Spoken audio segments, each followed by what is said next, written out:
할렐루야 더 메시지 시청자 여러분 안녕하십니까. 저는 화라산 영성원을 담임하고 있는 정하영 목사입니다. 저항하며 반격하라는 제목으로 함께 은혜를 나누도록 하겠습니다. 독일에서 활동하는 한국계 철학자인 한병철 씨가 피로사회라는 책에서 현대사회를 진단합니다. 근대 이전에는 부정성은 패러다임으로 금지하거나 강제력을 동요하는 규율사회였죠. 이제 현대사회는 긍정성의 패러다임으로 능력과 성과를 중요시합니다. 그런데 욕망과 성공을 향한 유혹에 온 힘을 쏟다 보니 만성적으로 피로하고 결국 탈진하는 상황에 빠지게 되는 것입니다. 코로나 후유증으로 2023년 상반기 6개월 동안 7,000명가량이 극단적인 선택을 하였습니다. 요즘 초등학교 교사들이 악성 민원 등으로 안타까운 소식들을 전하고 있습니다. 전반적으로 우울증이 지속되고 있는 가운데 기분 부전증은 우울증보다 경미하나 2년 이상 지속되는 특징을 가지고 있습니다. 모든 잘못을 내 탓으로 돌리며 자책감에 사로잡혀 있습니다. 영적으로도 무감각하거나 영적 냉담에 끌려가고 있습니다. 어두운 그림자나 분위기에 저항하지 못하고 짓눌려 있는 것입니다. 새로운 생기와 바람이 불지 않고 있습니다. 대항하거나 반격하지도 못하고 바람이 부는 대로 물결이 치는 대로 이리저리 우왕좌왕하고 있는 것입니다. 하나님의 얼굴을 찾지 않습니다. 하나님의 전능한 손을 기대하지 않습니다. 마태복음 11장 28절에 수고하고 무거운 짐진다더라 다 내게로 오라. 내가 너희를 쉬게 하리라. 나의 멍에는 쉽고 내 짐은 가벼움이라. 예수님의 삶을 경험하려면 예수님의 방식을 따라야 합니다. 예수님의 경우에는 대가를 치를 가치가 있었습니다. 십자가의 죽음을 통과하며 폭풍 후 언덕에서 조금 후에 나타날 하나님의 손길을 믿으며 기다려야 합니다.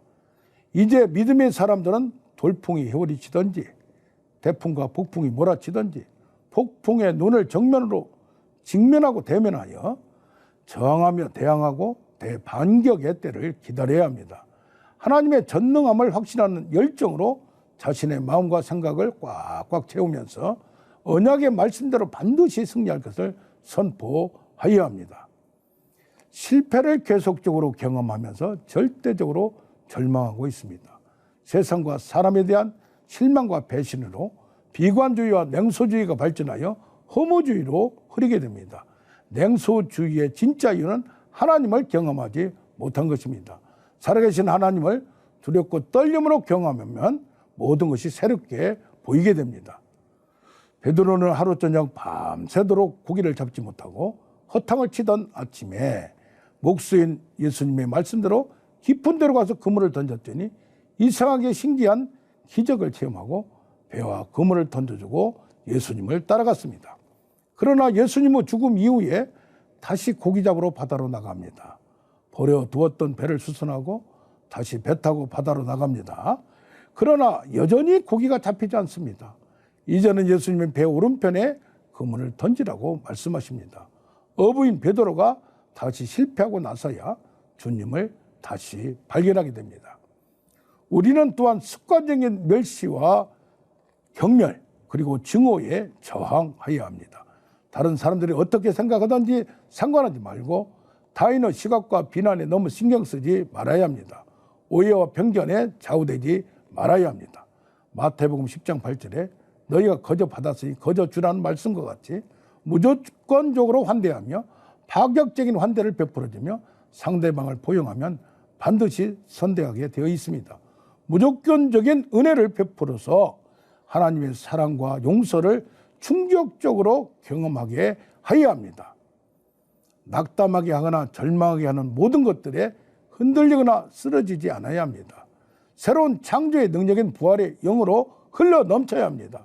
새로운 비전과 소망으로 솟아오르는 새 힘을 얻어서 독수리처럼 비상하여야 합니다. 좌절하게 만드는 불신앙에 저항하며 성령의 검의 말씀으로 무장하여 공격하여야 합니다. 말씀의 불방망이로 불신의 바위를 내려치며 성령의 불폭풍으로 얼음 같은 영혼을 태워버리며 회오리 바람을 일으키며 능력의 번갯불로 온몸의 뼈까지 떨리게 하는 역사를 만들어 나가기를 원합니다. 지금까지 더 메시지 정화영 목사였습니다. 감사합니다.